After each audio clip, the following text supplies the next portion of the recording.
नमस्कार, मैं कुशकांत आपके सामने न्यूज लाइव नाउ में फिर से हाजिर हूं। इस वक्त ठंडी बहुत है उत्तर प्रदेश में, लेकिन राजनीतिक गर्मी बहुत तेजी से चलती जा रही है। आपने देखा होगा कि राजनीतिक समीकरण किस तरीके से पासा पलटते हुए चले जा रहे हैं। आपस की लड़ाई में स्वामी प्रसाद मौर्य, दारा सिंह जैसे लोग 5 साल हुकूमत की मलाई खाने के बाद पार्टी चेंज करते जा रहे हैं।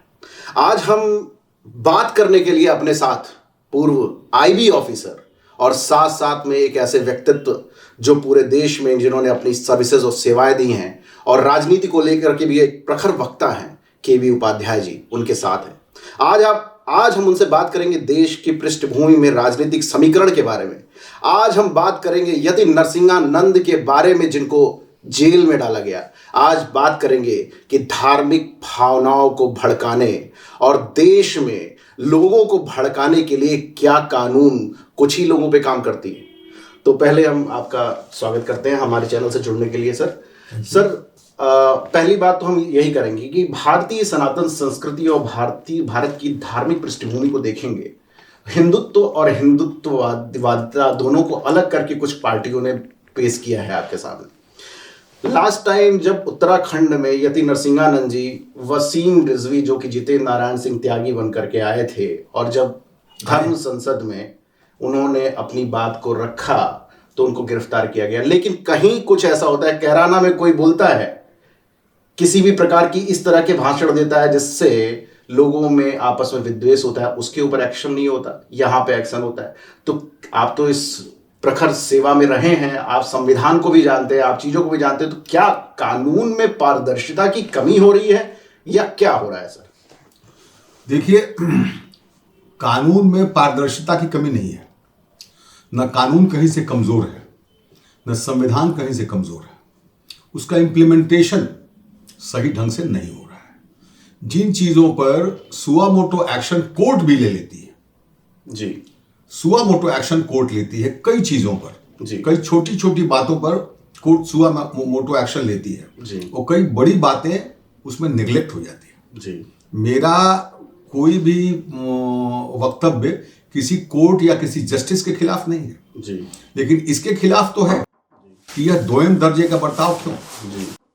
तो दोयम दर्जे का जो व्यवहार हो रहा है वो बहुत ही अपेक्षित नहीं है और उस पर मैं तो सख्त एतराज जाहिर करता हूँ। जैसे आज से 3-4 वर्ष पूर्व से ही, या जब से मोदी जी प्रधानमंत्री देश बने हैं, तब से हैदराबाद के जो AIMMM all India Muslim Majlise Ittehad Muslimeen, उनका पूरा, वो अपने पार्टी का नाम लेने में हिचकिचाते हैं बाहर। अगर कोई एंकर पूछ देता है इनसे कि आपकी पार्टी का पूरा नाम क्या है, तो कहे इलेक्शन कमीशन के वेबसाइट पर देख लीजिए। क्योंकि ऑल इंडिया मुस्लिम मजलिस इत्तेहादे मुसलमीन का मतलब होता है मुसलमानों में इत्तेहाद, उसकी मजलिस है ये। अच्छा। It is not a political outfit, it is a political outfit only for Muslims. Okay, इसको ये समझने की जरूरत है। और उसमें वो कैंडिडेट्स वो इस बात को कभी भी स्वीकारते नहीं है बाहर। वो ऐसी साहब बैरिस्टर जरूर हैं, बट वो कभी भी बाहर स्वीकारते नहीं है इस बात को। वो इस बात को हमेशा ओवरलुक करते हैं या कहते हैं आप वेबसाइट पढ़ लीजिए। हमने कई उनके डिबेट्स देखे हैं जिसमें कोई पूछ देता है आपकी पार्टी का पूरा नाम क्या है, कहते हैं आप वेबसाइट देख लीजिए ना इलेक्शन कमीशन की। हमसे नाम क्यों पूछते हैं? नाम नहीं है क्या वेबसाइट पर? एकदम सही। तो वो अपने मुंह से नाम लेने में घबराते हैं। रह गई बात हिंदुत्व की, हिंदू की और हिंदूवादी की, तो भाई हिंदू और हिंदुत्व और हिंदूवादी में फर्क क्या है? सिर्फ जुमलों का अंतर है। जो हिंदू होगा, जैसे कोई कहे कि ये मुसलमान है लेकिन इस्लामिक नहीं है, ये क्रिश्चियन है लेकिन क्रिश्चियनिटी इसके अंदर नहीं है, या क्रिश्चियनिटी अलग है क्रिश्चियन अलग है। तो क्रिश्चियन स्टैंड्स फॉर क्रिश्चियनिटी, मुसलमान स्टैंड्स फॉर इस्लामिज्म, सही बात। हिंदू स्टैंड्स फॉर हिंदुत्व और हिंदुइज्म जो भी कह लीजिए। तो एक तो इसको इस परिप्रेक्ष्य में समझने की जरूरत है। अगर आप भारत के संदर्भ में यह प्रश्न पूछ रहे हैं तो मैं आपको थोड़े से इतिहास की गलियारे में ले जाऊंगा। जी जरूर जरूर।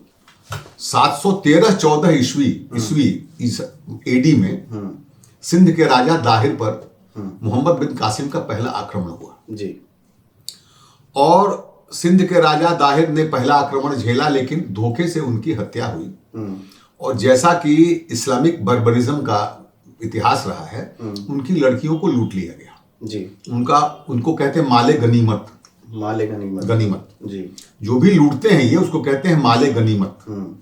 तो ये लूट के लेके चले गए। उसके आगे सिंध के आगे मोहम्मद बिन कासिम की बढ़ने की हिम्मत नहीं हुई। उसके बाद लुटेरे और भी आए, गजनी भी आए, तुगलक भी आए, बहुत से लोग आए। तुगलक तो नहीं, गजनी आए, तैमूर लंग आए। लेकिन दिल्ली पहुंचने में इनको 400 साल लगे। इस्लाम के लुटेरों को सिंध से दिल्ली की यात्रा करने में 400 साल लगे। ये 1054-55 के आसपास दिल्ली पहुंच पाए। इस इतिहास को भुला दिया गया। इस इतिहास को अतीत के पन्नों में दफन कर दिया गया। इस इतिहास को न तो पढ़ाया गया, न राजपूताना का इतिहास पढ़ाया गया। राजपूतों ने इन 400 सालों में जितनी कुर्बानियां दी हैं हिंदुस्तान को बचाने के लिए और हिंदुत्व को बचाने के लिए, उसका कोई रिकॉर्ड आपको आज की हिस्ट्री में नहीं मिलेगा। सर जनुनाथ सरकार, जो मेडुअल हिस्ट्री के बहुत बड़े एक्सपर्ट थे, उनको कहा जाता है प्रिंस अमॉन्ग इंडियन हिस्टोरियंस। अच्छा। उनको ये पदवी हासिल है। लेकिन उनको वामपंथी इतिहासकारों ने, और जो इतिहास लेखन उन्हें आजादी के बाद हुआ, उसमें उनको नेपथ्य में डाल दिया गया। उनको प्रोमिनेंस मिला ही नहीं। प्रोमिनेंट तो जो आज की तारीख में अगर आप मेडुअल हिस्ट्री की बात करेंगे तो एल श्रीवास्तव की किताबें मिलेंगी, ईश्वरी प्रसाद की किताबें मिलेंगी जी। सर जदुनाथ सरकार की कोई किताब नहीं मिलेगी, क्योंकि उन्होंने बड़ा हिस्ट्री को इवैल्यूएट करके लिखा है। अच्छा। अब आप पूरी तरह से मूल से वंचित करने की पूरी तरह की कोशिश की गई है। यहां तक कि आप पाकिस्तान में जो आजकल रावलपिंडी का नाम आपने सुना, वो क्या है? बप्पा रावल महाराणा प्रताप के जो पूर्वज थे, जी। उन्होंने उस जगह एकलिंग जी का पिंड स्थापित किया था। अच्छा जी। जो उनके आराध्य देव थे, एकलिंग भगवान, जिनको शिव भी कहते हैं आप। एकलिंग इसलिए कहा जाता है कि पार्वती की मूर्ति साथ ही रहती है। अच्छा। तो एकलिंग जी का पिंड वहां स्थापित किया, इसलिए उसका नाम रावलपिंडी पड़ा। अच्छा। उनके नाम के आगे रावल इसीलिए लगा हुआ है। अच्छा। क्योंकि बप्पा रावल से ही जो राजपूताना का इतिहास, खाली बप्पा रावल ही नहीं है, बहुत से लोग हैं। अमर सिंह हैं, न मालूम कितने इतिहास के पन्नों को पलटेंगे आप तो राजपूताना का इतिहास आपको दिखाई देगा कि साहब 14 साल से लेके और 28 साल आते आते राजपूत शहीद हो जाता था, बचता ही नहीं था इस देश में। और देश के लिए, और वो देश के लिए। ठीक है, राजाओं ने आपसी युद्ध किया है अपने राज्य विस्तार के लिए, राज्य विस्तार के लिए युद्ध किया है। हिंदू राजाओं ने भी किया है, मुसलमान राजाओं ने भी किया है। वो उनकी एक युद्ध नीति थी, वो उनकी राजनीति थी। उसको हम आपसी झगड़े के रूप में नहीं देख सकते। सही बात है। आपसी झगड़े के रूप में अगर हम लोग देखेंगे तो पृथ्वीराज और जयचंद की ही कहानी आती है। सही बात। जो देश के साथ विश्वासघात हुआ, वो इसीलिए तो जयचंद का नाम कोई आज नहीं रखता है अपने जी। आप अपने यहाँ, आपके यहाँ कोई अपने लड़के का नाम रावण और विभीषण तो नहीं रखता है। मेघनाथ लोग रख लेते हैं, लेकिन रावण विभीषण तो कोई नहीं रखता है। तो आपने प्रतीकों को, हिंदू धर्म ने, सनातन धर्म ने प्रतीकों को हमेशा महत्व दिया है, और अपने धार्मिक प्रतीकों को, अपने ऐतिहासिक प्रतीकों को हमेशा पूजा है। चाहे वो गौतम बुद्ध रहे हों, भगवान महावीर रहे हों, या हमारे जितने भी देवी देवता हैं, वो प्रतीक रूप में ही पूजे जाते हैं।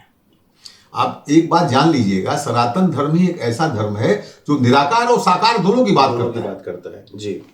जो निराकार ब्रह्म की बात जो इस्लाम करता है, वो हमारा धर्म भी करता है। हमारा धर्म निराकार और साकार को अलग अलग रखता है, और साकार और निराकार पर बहुत बढ़िया डेफिनेशन तुलसीदास जी ने बहुत बढ़िया लिखा है रामचरितमानस में। बिनु पग चले सुनाए बिनु काना, कर बिनु कर्म करे विधि नाना, आनंद रहित सकल रस भोगी, बिनु बाणी बक्ता बड़ जोगी जी। न तो कोई चेहरा है, न कोई जबान है, न कोई आंख है, न कोई मुंह है, न कोई पैर है, और सारे रसों की जानकारी, सारी बोली, जितना भी इस विश्व में हो रहा है, उसी निराकार ब्रह्म के इशारे पर हो रहा है जी। तो हमारा तो साकार और निराकार दोनों का कंसेप्ट है। अब यहाँ वो साकार निराकार हम डिस्कस करेंगे तो बहुत लंबा मैं यही तो आपसे कहना चाह रहा हूं कि आपने तो कुछ अनमोल उदाहरण दिए हैं भारतीय सनातन संस्कृति के, पुराने आपने उठा करके दिए, लेकिन आज की डेट की बात कर रहा हूं। आज के परिप्रेक्ष्य में देखा जाए, जिस तरीके से राष्ट्रवाद की आड़ में, और जो एक शब्द है सेकुलर, धर्मनिरपेक्षता की जो बात आती है, तो आपने देखा कि अगर सेकुलर पंथ की बात हो रही है तो कहीं ना कहीं एक विशेष वर्ग अपने आप को अल्पसंख्यक कह करके बहुसंख्यकों की, मतलब हम तो आज भी, मैं मीडिया में खुद हूं, लेकिन कई न्यूज चैनल आपके सामने ये दिखाते हैं, हिंदू मुस्लिम 27%, जाट 12%, ब्राह्मण 20%, ठाकुर, ऐसे करके दिखाते हैं। अगर इनको टोटल किया जाए तो असल में ये हिंदू है, लेकिन मीडिया ही वर्गीकरण कर रही है आज की डेट में। आज की डेट में मेरा इसलिए आपसे ये कहना है क्योंकि हम जो न्यूज लाइव नाउ का चैनल है, भारतीय सभ्यता, सनातन संस्कृति और परंपरा को बचाने में भी लगा हुआ है। जो इसकी अक्षुण अस्मिता है उसको बचाने की कोशिश करना है, लेकिन यति नरसिंहानंद जैसे लोग जब जेल में ठूस दिए जाते हैं, और ओवैसी जैसे लोग जब बाहर घूमे जाते हैं, अकबरुद्दीन जैसे लोग जो 15-15 मिनट का भाषण दे करके बाहर बैठे हुए रहते हैं, तब दुख होता है, तब आवाज उठाने की बात होती है। इसीलिए मैं इस परिप्रेक्ष्य में आपसे बात कर रहा हूं कि क्या कानून व्यवस्था अपनी तरफ से अगर मजबूत है तो हिंदू एक नहीं? देखिए, ये जो पॉलिटिकल क्लासिफिकेशन हुआ है हिंदू का जी, ये तो, इसके लिए तो दोषी कांग्रेस है जी। 47 के बाद से जी, जब देश आजाद हुआ और 52 में पहले इलेक्शंस हुए जी, उसी समय से वर्गीकरण शुरू हो गया। जी। इन्होंने पहले हिंदू समाज को बांटने के लिए उसको SC ST में बांटा, जी, फिर OBC लेके आए, जी, फिर विश्वनाथ प्रताप सिंह जी मंडल का राज चला, जी, तो हिंदू समाज को बांटा गया जी, कि भैया हिंदू में इतनी जातियां हैं, जी, मुसलमानों में भी इतनी ही जातियां हैं। मुसलमानों को ये एक एंटिटी के रूप में दिखाते हैं, एज ए मुस्लिम एंटिटी। शेख हैं, सैयद हैं, पठान हैं, राइन हैं, धोबी हैं, कुजड़ा हैं, वो क्या कहते हैं, मल्लाह हैं, मतलब उनके यहां भी करीब करीब 27 या 28 जातियां हैं। जी, उनके यहां भी 27 और 28 जातियां हैं, लेकिन राजनीतिक रूप से एक डिवीजन करने के लिए जाति प्रथा हिंदुस्तान की एक सच्चाई है, लेकिन राजनीति में उसका इस्तेमाल वोट बैंक के रूप में हुआ, और इसका इस्तेमाल कांग्रेस ने शुरू किया, जिसको लपकाबाद के दिनों में मुलायम सिंह और मायावती जी ने और कांशीराम जी ने तो इसी पर अपना आंदोलन खड़ा कर दिया। मुलायम सिंह जी का पूरा आंदोलन, समाजवाद का पूरा आंदोलन ही OBC पर खड़ा हुआ। इन्होंने समाजवाद की बात कभी नहीं की। लोहिया का समाजवाद और मुलायम सिंह का समाजवाद अलग अलग है। जी, जी। लोहिया का समाजवाद रामायण मेला ऑर्गेनाइज करता है, और मुलायम सिंह का समाजवाद सिर्फ इफ्तारी करता है, अफ्तार पार्टी में जाता है, हज हाउस बनवाता है। आप हज हाउस बनवाओ, उसमें किसी को कोई ऑब्जेक्शन नहीं है, लेकिन हमारे प्रतीकों को नष्ट तो मत करो। सही बात है जी। आप आज बनारस में हैं, बनारस में आए हैं तो जरा ज्ञानवापी मस्जिद चले जाइएगा जी। ज्ञानवापी मस्जिद की जो पिछली दीवार है जी, जो शायद उत्तर की दीवार होगी जी, वो दीवार पूरी की पूरी मंदिर की है जी। उसके बाद भी आपको वो हमसे आप मांगते हो कि आप हमको वो दो, हमको प्रूफ दो, हम आपको प्रूफ दें अपने मंदिर के लिए। अरे भाई, इस देश में 714, देखिए पहली मस्जिद, यहां पहली मस्जिद हिंदुस्तान में तूतीकारोन में बनी। अच्छा जी। अरब व्यापारी जो सागर के रूट से आते थे यहाँ, उन्होंने वहां के जो हिंदू राजा थे उनसे मांगा कि हमको इबादत के लिए जगह चाहिए, तो उन्होंने कहा ठीक है ले लो, तो कहा नहीं हम खरीदेंगे, तो राजा ने कहा हम बेचते तो नहीं जमीन अपनी, मंदिर के लिए हम जमीन बेचते नहीं है, मंदिर के लिए जमीन दान में देते हैं। तो कहा साहब हम मस्जिद पर दान की जमीन पर नहीं बनेगी, वो मुसलमान का दान होना चाहिए। तो राजा तो हिंदू थे, तो इन्होंने राजा के प्रधानमंत्री से बात की, तो राजा के प्रधानमंत्री ने कहा भैया आप कर जमा कर दो, जमीन आपको मिल जाए। तो उन्होंने कर जमीन लेके और मस्जिद बनाई। उस मस्जिद में कोई मीनार नहीं है। अच्छा। उस मस्जिद में कोई मीनार नहीं है, जबकि इस्लाम के हिसाब से जो मीनारेट है वो मस्जिद का एक इंपॉर्टेंट पार्ट है, क्योंकि वहीं से ये खुतबा पढ़ते थे, वहीं से मुअज्जिन इनका अजान देता है। तो मीनार तो इनके मस्जिद का एक बहुत ही इंपॉर्टेंट कंपोनेंट है। अच्छा। लेकिन वहां नहीं है। तो इस तरह से इस देश को एक तरह से सेकुलरिज्म शब्द का इस्तेमाल को संविधान में 76 में चुपके से घुसा के कांग्रेस पार्टी की, जिनको आयरन लेडी कहा जाता है, हाँ। श्रीमती इंदिरा गांधी, जिन्होंने ठीक है सिक्किम को मिलाया, बांग्लादेश का निर्माण किया, उन्होंने पाकिस्तान के 2 फाड़ किए, लेकिन कुंवर नटवर सिंह जो उनके विदेश मंत्री होते थे, उनकी किताब को पढ़ लीजिए। जब ये गई थी अफगानिस्तान तो बाबर की कब्र पर चली गई, वहां उनको सजदा करने लगे। अच्छा, तो ये तो कुंवर नटवर सिंह की किताब में रिटन डॉक्यूमेंट है जी। अटल बिहारी वाजपेयी भी गए थे अफगानिस्तान, उन्होंने अपने मेमोरीज में इसका जिक्र किया है कि मैं जब गया था अफगानिस्तान तो मैंने वहां के लोगों से कहा कि मुझे गजनी देखना है। तो लोग कहा गजनी क्या है, क्या देखेंगे आप? तो उन्होंने कहा कि मैंने उनसे तो नहीं कहा, लेकिन मैंने अपने मन से कहा कि गजनी मेरे हृदय में शूल की तरह चुभता है, एक कांटे की तरह चुभता है जी। क्योंकि गजनी से ही वो लुटेरा आया था जिसने पृथ्वीराज चौहान की आंखें निकाली थी जी। वो लुटेरा वहीं से आया था। तो मैं गया जब गजनी तो एक कस्बा था, कुछ नहीं है वहां, कुछ नहीं है वहां। तो वो वाजपेयी जी की वो पीड़ा है, वो अपने धर्म के लिए है, वो अपने राज्य के लिए है, वो अपने राष्ट्र के लिए, अपने पूर्वजों के लिए। तो वाजपेयी की पीड़ा को समझना जरूरी नहीं क्या? अब यति नरसिंहानंद सरस्वती का जो डासना मंदिर है, वहां आए दिन आक्रमण होते हैं जी। विधर्मी लोग वहां घुसते हैं जी। उन पर भी हमले हो चुके हैं जी। क्यों भाई? ये बताइए, किसी भी मुस्लिम धर्मगुरु पर हमला हुआ है क्या? किसी ने, हिंदू ने किया है क्या? जी। आप हिंदू सेना के कमलेश तिवारी की हत्या की गई ना, हाँ, गला काट दिया गया था उनका। गला काटा गया ना जी। अभी तौकीर रजा खां जो बरेलवी सेक्ट के सबसे बड़े लीडर हैं, उन्होंने ऑन रिकॉर्ड बयान दिया है जी कि जिस दिन हमारे बच्चों का दिमाग सटक गया जी या हमने उनको छूट दे दी, वो निकलेंगे तो तुमको हिंदुस्तान में रहना मुश्किल हो जाएगा जी। और टीवी चैनल पर वो कह रहे थे अमन चोपड़ा से कि तुम्हारी भी जूता नोशी होगी। जी जी।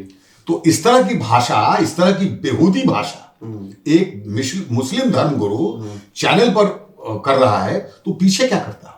जी, सही बात है जी। अभी सोशल मीडिया में कई ऐसे वीडियो वायरल हुए हैं जहां ओवैसी साहब बैठ के हिसाब गुणा गणित कर रहे हैं वोटों का कि कितने वोट कहाँ हैं, हिंदू और मुसलमान को कैसे बांटा जाए, कैसे जो आप दिक्कत तो ये है ना कि आपके यहाँ हिंदुओं में सेकुलरिज्म के नाम पर जो कीड़ा बिलबिलाया है, हाँ। उसमें कुछ ऐसे लोग भी हैं जो उनसे वहां सत्ता के लोग में जाके उनसे मिलते हैं। उनको ये लगता है कि मुसलमान का जो 22-27% वोट है उससे उनको सत्ता हासिल हो जाएगी। और यही MY combination, Muslim Yadav combination Mulayam Singh ने यूज किया है। हाँ, एग्जैक्टली। वही कॉम्बिनेशन लालू यादव ने बिहार में यूज किया है। तो राजनीतिक परिप्रेक्ष्य में देखिए तो किसी मंदिर में किसी की जात नहीं पूछी जाती। कुंभ मेले में आप गए होंगे, कोई किसी की जात नहीं पूछता। हाँ, एकदम सही। आपकी जात पूछी जाती है सरकारी दफ्तर में कि तुम एससी हो कि एसटी हो कि ओबीसी हो कि सवर्ण हो, क्या हो, वहां पूछी जाती है। जब आप कोई फॉर्म भरते हैं तो आपकी जात पूछी जाती है जी। किसी मंदिर में किसी की जात नहीं पूछी जाती। सही बात। मस्जिद में पूछी जाती हो कि मैं कभी गया नहीं हूं तो मैं नहीं जानता जी। हाँ, लेकिन ये जरूर जानता हूं कि शिया की मस्जिद में सुन्नी नहीं जा सकता, यहां तक कि बरेलवी की मस्जिद में वहाबी नहीं जा सकता जी। वहाबी की मस्जिद में हनफी नहीं जा सकता जी। हनफी की मस्जिद में कादियानी नहीं जा सकता।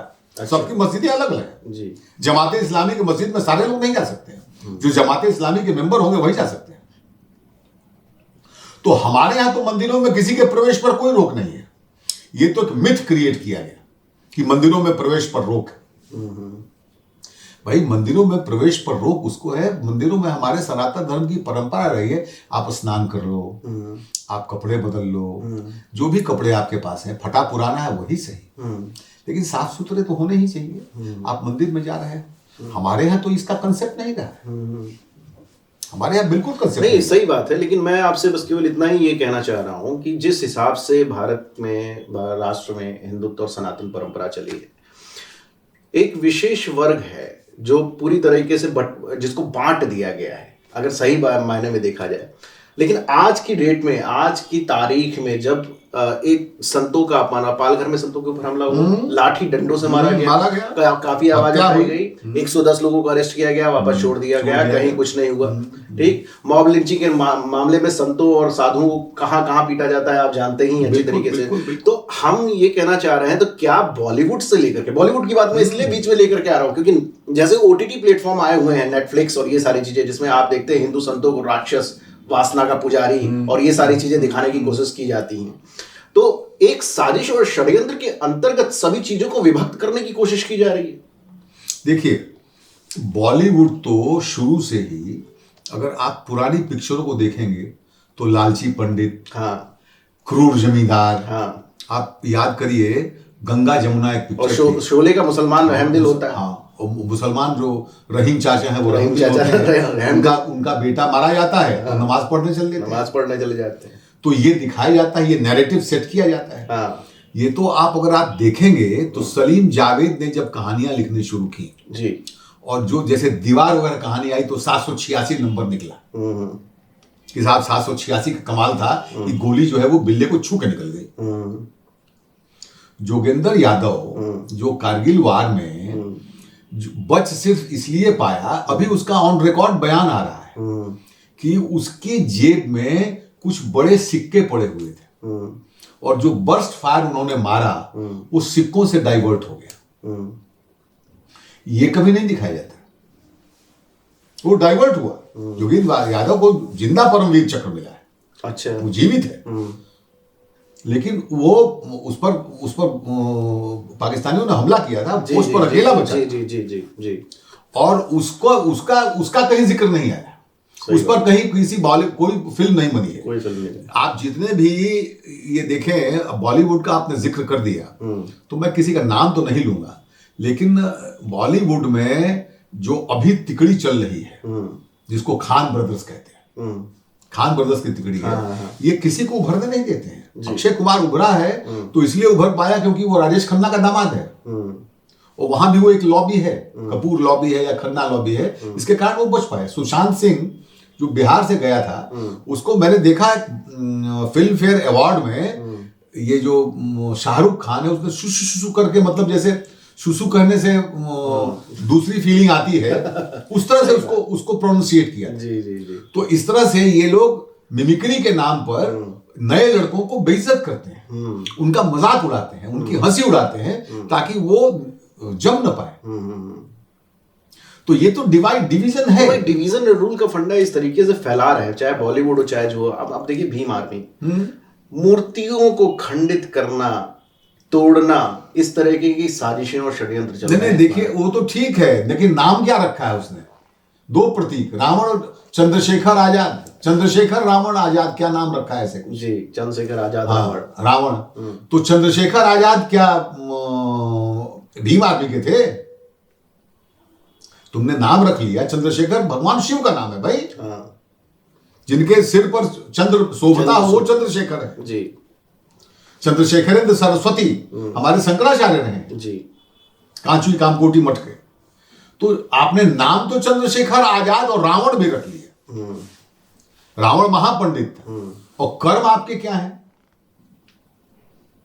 कर्म क्या है? आप जब नाम ढूंढते हो, जब मूर्ति पूजा करनी होती है तो महात्मा ज्योतिबा फुले और फला और ठेका सब करो ना भाई, पूजा कौन आपको रोकता है? कभी हिंदू समाज ने, सनातन धर्म ने, सनातन संस्कृति ने किसी को पूजा करने से नहीं रोका है। अगर हमारे यहाँ ये विमर्श होता कि हम किसी और को यहाँ जमने नहीं देंगे या किसी को आने नहीं देंगे, तो न तो इस्लाम आता यहाँ, न जुडाइज्म आता यहाँ, न बुद्धिज्म आता यहाँ, न क्रिश्चियनिटी आती है। सही बात जी। कोई नहीं आता है जी। और किसी के पैर नहीं जमते जी। और अगर आपको अपना धर्म फैलाने की छूट है, संविधान आपको, लेकिन संविधान धर्म परिवर्तन की छूट तो नहीं देता है, वो भी अल्योरमेंट के थ्रू। आप किसी को पैसा से अल्योर करते हो, किसी को कहते हो हम तुम्हारा शादी करा देंगे, किसी को कहते हैं तुमको संपत्ति दे देंगे, किसी को कहते हैं तुमको विदेश भेज देंगे। तो ये तो प्रलोभन है ना, ये तो हमारे संविधान में अलाउड नहीं है। लेकिन हमारे संविधान के जो रक्षक हैं वो इस पर मूक हैं, इस पर संविधान के रक्षक मूक हैं। मुझे कवि धूमिल की एक बड़ी मशहूर पंक्ति याद आती है, कि एक आदमी रोटी कमाता है, एक आदमी रोटी पकाता है, एक तीसरा आदमी जो है रोटी खाता है, लेकिन एक चौथा है, न रोटी कमाता है, न पकाता है, न खाता है, वो रोटी से खेलता है। मैं पूछता हूं यह चौथा कौन है? मेरे देश की संसद मौन है। सही बात सर। हमारे देश की मेरे देश की संसद मौन है जी। तो जब ये हो रहा है, संसद किस लिए बनी है भाई? विधानसभाएं किस लिए हैं? अगर बाबा योगी आदित्यनाथ ने मुख्यमंत्री रहते अगर कड़े स्टेप्स उठाए हैं, वो कभी प्रचार तो नहीं करते हिंदू धर्म का। वो ऐसा तो नहीं कि उन्होंने राशन बांटा तो हिंदुओं को दिया, मुसलमानों को नहीं दिया। अभी प्रधानमंत्री आवास योजना में घर बंटे हैं तो हिंदुओं को मिले, मुसलमानों को मिले, सबको मिले हैं। ऐसा तो सरकार ने नहीं किया है सरकार, लेकिन एक नैरेटिव सेट करने की कोशिश तो की जा रही है जी। एक नैरेटिव सेट करने की कोशिश की जा रही है कि एक नैरेटिव सेट कर दिया जाए जी कि योगी आदित्यनाथ मतलब एक कट्टर हिंदू। ऐसा नहीं है भाई। वो अपने धर्म को मानते हैं, वो अपने धर्म के पुजारी हैं, वो अपने एक मंदिर के मठ के महंत हैं, लेकिन वो अच्छे प्रशासक भी हैं। एक अच्छे प्रशासक। तो चंद्रशेखर आजाद रावण जो हैं, अब इनके अपोज में गोरखपुर में खड़े हो रहे हैं जी। लोकतंत्र है। क्या लगता है आपको? अब ऐसा है ना जी, आकाश की तरफ मुंह करके थूकिए जी, तो रिजल्ट तो पता है आपको जी क्या होना है जी। थूक तो आपके चेहरे पर आनी है। तो आपको लगता है कि इस देश में योगी और मोदी के रहने से एक बिगुल बजेगा हिंदुत्व का और सनातन धर्म? और देखिए, यहाँ पे दो चीजें हैं। इस चीज को मैं इसलिए बार बार उठा रहा हूँ आपके सामने, क्योंकि अब बहुत सी चीजें उठ गई हैं इस तरीके से कि कुछ लोग कहते हैं कि राष्ट्रवाद के बल पे ही देश को आगे बढ़ाने की बात, और बल्कि अपोजिट पार्टियां ये बोलती हैं कि आप राष्ट्रवाद हिंदू मुसलमान कर रहे हो बैठ करके, महंगाई के मुद्दे, बेरोजगारी के मुद्दे और लोगों डेवलपमेंट के मुद्दे, विकास के मुद्दे, सबके साथ सबका विकास। यूपी में काबा तो सुने होंगे ना, यूपी में काबा चल रहा है। समाजवादी पार्टी और भारतीय जनता पार्टी दोनों आपस में लड़ाई कर रही है गाने के जरिए। तो आप देख रहे हैं ना किस तरीके की चीजें चल रही है। देखिए, अगर विकास की बात करेंगे, विश्वास की बात करेंगे और सबका साथ की बात करेंगे, तो विकास तो हुआ है साहब। और विकास 4 साल में जितना होना चाहिए 5 साल में उतना कम नहीं हुआ है। अखिलेश यादव की सरकार 5 साल, उसके पहले मायावती जी की सरकार 5 साल, उसके पहले उनके पापा की सरकार मुलायम सिंह की सरकार 5 साल जी। मतलब 7 से 12 और मुलायम उनकी मायावती जी की सरकार, और 7 से पहले मुलायम सिंह जी की सरकार, और 12 से 17 अखिलेश यादव की सरकार जी। ये रामनगर का एक पुल देख रहे हैं आप ना? हाँ जी, जो नया पुल बना है जी जी। इस पुल की नींव मुलायम सिंह के राज्य में पड़ी थी जी, मतलब 2004 से पहले जी। ठीक है ना? 2004 से पहले जी। और ये पुल नहीं पूरा हो पाया उनके राज्य में। अच्छा।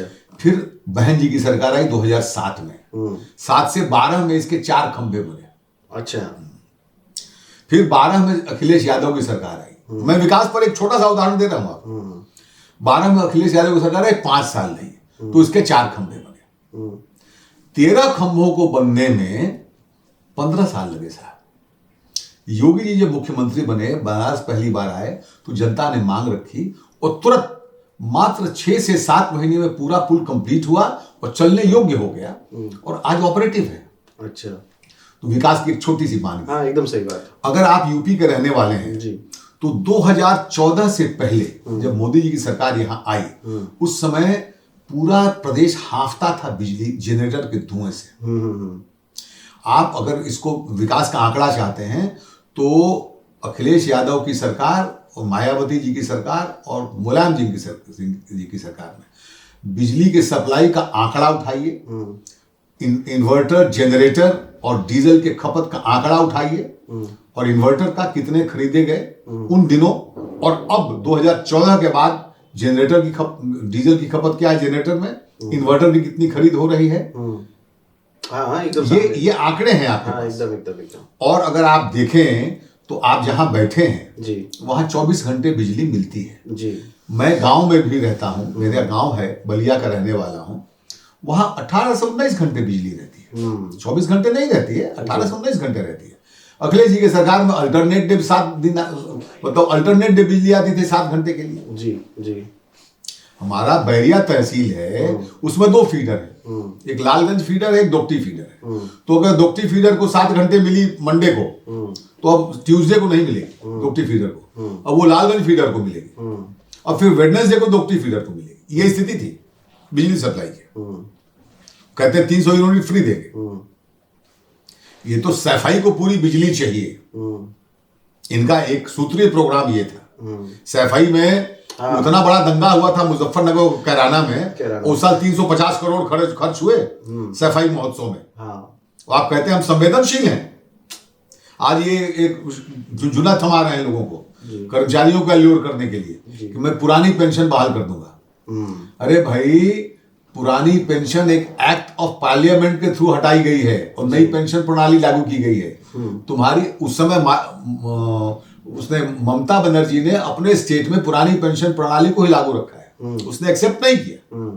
आपके पिताजी ने तो एक्सेप्ट किया। हाँ जी, सही बात है जी। आपके पिताजी ने तो एक्सेप्ट किया, और ये चल कब रहा था, नरसिंहा राव की सरकार से चल रहा था। इसका तो कल्मिनेशन जाके 2004 में हुआ, वाजपेयी जी की सरकार में जी। आज ये झुंझुना थमा रहे हैं कि हम पुरानी पेंशन प्रणाली लागू कर देंगे। कैसे लागू कर देंगे आप जब फेडरल स्ट्रक्चर में हैं, आप सेंट्रल गवर्नमेंट के एक कानून के तहत बंधे हुए हैं, तो कैसे आप पुरानी पेंशन प्रणाली लागू कर देंगे? किसको बहका रहे हैं आप? इन लोगों का तो झूठा वादा करना। अब जैसे केजरीवाल साहब जो हैं, वो दिल्ली में तो कुछ दिए नहीं, पंजाब में वादा करा है कि मैं 1500 रुपए महीने दूंगा महिलाओं को। दिल्ली में कहा नहीं देते हो भाई? राहुल गांधी ने कहा कि जैसे ही किसान हमारी राजस्थान में सरकार बनेगी 15 दिन में सब हो जाएगा। अभी कल की अखबार की न्यूज है कि 69 लाख बकाए पर किसानों के खेत कुर्क हुए और उन्होंने आत्महत्या कर ली। तो सच्चाई तो कुछ और है ना राजनीति की। जी जी जी। ये अमिताभ अग्निहोत्री एक अच्छे पत्रकार हैं, वो जब बेबाकी से बोलते हैं तो कोई ये पछता नहीं है इनको, क्योंकि अमिताभ जी बहुत स्पष्टवादी हैं और बहुत सीधी बात करते हैं। उन्होंने जब राम मंदिर पर समाजवादी पार्टी ने प्रश्न उठाया, उनके कहे ना बहुत ही प्रखर वक्ता है अनुराग भदौरिया, बहुत प्रखर वक्ता है। वो जब बोलते हैं तो नॉन स्टॉप बोलते हैं, दूसरे की बात नहीं सुनते कभी, और उल जलूल मतलब गाली गलौज पर भी उतर आते हैं। भाषा पर नियंत्रण नहीं है जी जी जी, लेकिन बोलते हैं तो बोलते ही जाते हैं जी, रुकते नहीं है। दूसरे की बात तो सुन लो भाई, वो भी तो प्रवक्ता ही है आपकी जैसे। जब तर्क और तथ्य होते हैं तभी तो दूसरे की बात सुनी जा सकती है। तो तर्क तथ्य है नहीं इनके पास, खाली उसको गलथेथई जो कहा जाता है भोजपुरी में, वही करते हैं ये, वही इनके नेता कर रहे हैं। कोई सच्चा ऐसी बात कहो। देखिए, रोजगार का मसला है हिंदुस्तान में, इसमें दो राय नहीं है। महंगाई भी हिंदुस्तान में बढ़ी है, पर कैपिटा इनकम भी बढ़ा है, ये भी सापेक्ष है। महंगाई बढ़ी है, इसमें कोई शक नहीं, इसमें कोई शक नहीं है। लेकिन ये आप क्यों बोलते हो कि कांग्रेस के शासनकाल में या इनके शासनकाल में गेहूं की कीमत 1400 रुपए फिक्स होती थी, 1450 रुपए। आज केंद्र सरकार ने 1975 रुपए कर दिया है। तो 575 रुपए जब गेहूं की कीमत बढ़ाई गई तो ऑटोमेटिकली गेहूं की प्राइस बढ़ेगी ना मार्केट में भाई। आटा सही बात जी। चने की कीमत 4500 से 5000 होती थी, अभी 6500 से 7700 है जी। तो जब वो 20 रुपए किलो बढ़ी तो 2000 रुपए क्विंटल बढ़ी, तो ऑटोमेटिकली वो बाजार में उसका इम्पैक्ट तो आना है ना। आप एक तरफ से कहते हो हम किसानों को लाभ देना चाहते हैं, तो किसानों को लाभ जब आप देगी सरकार जी, तो उसका तो कहीं ना कहीं बोझ जाएगा ना। एकदम सही बात। तो वो तो उपभोक्ता पर जाएगा जी, या जो उसको खाता उस पर जाएगा, जो खरीदता उस पर जाएगा। सही बात। सब्जी जब आप नई सब्जी आती है कोई भी जी, मटर जब शुरू में आती है तो 300 रुपए किलो बिकती है, 150 रुपए किलो बिकती है। आज 40 रुपए किलो बिक रही है, हो सकता है थोड़े दिन बाद 20 रुपए किलो बिके। भाई डिमांड और सप्लाई का फंडा है भाई, एकदम सही बात। जब उसका प्रोडक्शन ज्यादा होगा तो डिमांड कम हो जाएगी और कीमत कम हो जाएगी जी, एकदम सही बात है। जब डिमांड ज्यादा है और प्रोडक्शन कम है तो प्राइस तो ज्यादा होना ही होना है। हर एक साल देखता हूं मैं टीवी चैनलों पर टमाटर के भाव में आग लग गई। अरे भैया, अगस्त सितंबर अक्टूबर में टमाटर नहीं पैदा होता, वो पहाड़ों से आता है। तो काहे को इस पर अपना समय नष्ट कर रहे हो टीआरपी बढ़ाने के लिए? जी एकदम सही बात। टमाटर का भाव हमेशा बढ़ता है उस महीनों में, अदरक का भाव हमेशा बढ़ता है उन महीनों में। आज से नहीं, ये शाश्वत सत्य है। अदरक 12 महीने इनको खेती का एबीसीडी पता नहीं है। जी जी, ये लोग केवल अपनी तरफ से ऐसे वक्तव्य जाहिर करते रहते हैं, लेकिन दिक्कत यही है कि विदाउट कैलकुलेशन सारी सब बातों को लोगों को रखना पड़ता है। हमारे पास जो उद्देश्य हमारा मीडिया चैनल जो हम करना चाहते हैं अपनी तरफ से, राजनीतिक परिप्रेक्ष्य में और भारत की अस्मिता के परिप्रेक्ष्य में, जब यति नरसिंहानंद को गिरफ्तार कर लिया गया, बस अब जितेंद्र नारायण सिंह त्यागी मुसलमान से हिंदू बन गए, ठीक है। आरएसएस ने भी एक शब्द यूज कर दिया कि मुसलमानों का डीएनए जो है वो हमारे ही पूर्वजों का डीएनए है। इस बारे में आप क्या कहना चाहते हैं? भाई देखिए, सच्चाई तो कहा है उन्होंने जी, क्योंकि इस बात को में बात दम है कि बाबर 14,000 की फौज लेके आया था जी, उसमें 9,000 से ऊपर लोग मारे गए थे जी, 5,000 बचे। 5,000 बचे। उसमें से कितने डिसेबल्ड हुए, कितने एबल्ड हुए, कितने चले गए वापस नहीं गए। बाकी फौज तो यहाँ की खड़ी हुई जी, लोकल फौज आई। ठीक है कि नहीं? जी जी, तो ये ध्रुव सत्य है। इस्लाम जहां जहां भी फैला वहां एडॉप्शन मर्जी से नहीं हुआ है, दबा करके कुचल करके करने की। राज्य के दबाव में आप जयपुर के संग्रहालय में औरंगजेब के वो खत लिखे रखे हुए हैं जी, जो उसने अपने सूबेदारों को लिखा था जी, कि मर्द अगर कन्वर्ट करता है हिंदू से मुसलमान तो उसको 54 देना है, औरत करती है तो 2 आना देना है, अच्छा। बच्चा करता है तो 1 आना देना है। जी ये राजाश्रय है। जी, तो धर्म का परिवर्तन तो हुआ है। जी, जो मुसलमानों की संख्या बढ़ी है इस देश में, भाई पहले कोई सेंसस तो होता नहीं था, वेरी ट्रू। और मुसलमान यहाँ थे भी नहीं। मुसलमान तो आप अगर सच्चाई मानो तो 714 के बाद ही आए हैं इस देश में। उसके पहले तो इस्लाम था नहीं।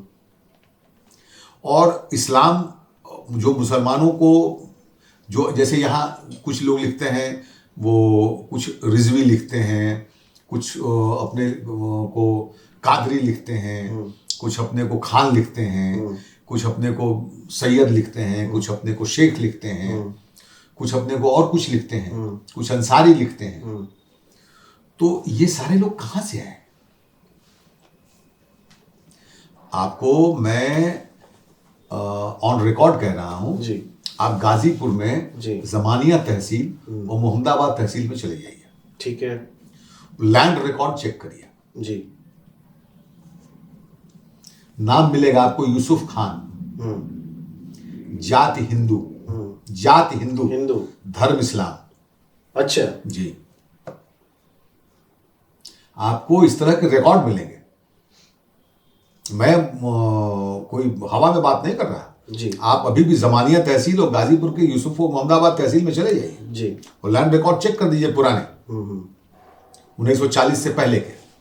आपको सारी चीजें स्पष्ट हो जाएंगी, क्लियर हो जाएंगी। बहुत सुंदर।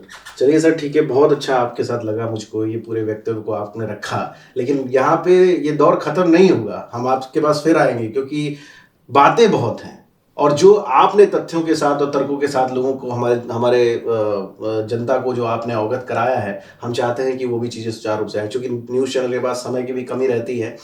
लेकिन भारत की संविधान में जिस तरीके से भारत में राष्ट्रभक्ति और राष्ट्र को तोड़ने का प्रयास किया जा रहा है वामपंथी विचारधाराओं के बारे में, और अब आगे होने वाली राजनीतिक, उत्तर प्रदेश में जो राजनीतिक हलचल है, इसके बारे में भी सर हम आपसे दोबारा समय चाहेंगे।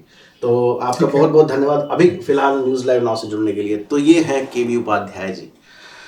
देखिए, यही है भारत की सभ्यता और सनातन संस्कृति और परंपरा। जहां पे देश को एक संविधान, एक कानून से बांधा गया है, वहां पे भी पारदर्शिता का कहीं ना कहीं अभाव है। हर चीजें, सारी चीजें सही हैं, लेकिन एकजुटता की कमी है। और न्यूज़ लाइव नाउ चैनल इस मुहिम को लेकर के आपके सामने आई है। मैं कुशकांत आपके पास हर समय, हर वक्त और अलग अलग मुद्दों के साथ और ऐसे ही प्रखर और ओजस्वी वक्ताओं को लेकर के आपके सामने हाजिर होता रहूंगा। आप बने रहे न्यूज़ लाइव नाउ पर और देखते रहे न्यूज़ लाइव नाउ, लाइव खबर, लाइव असर।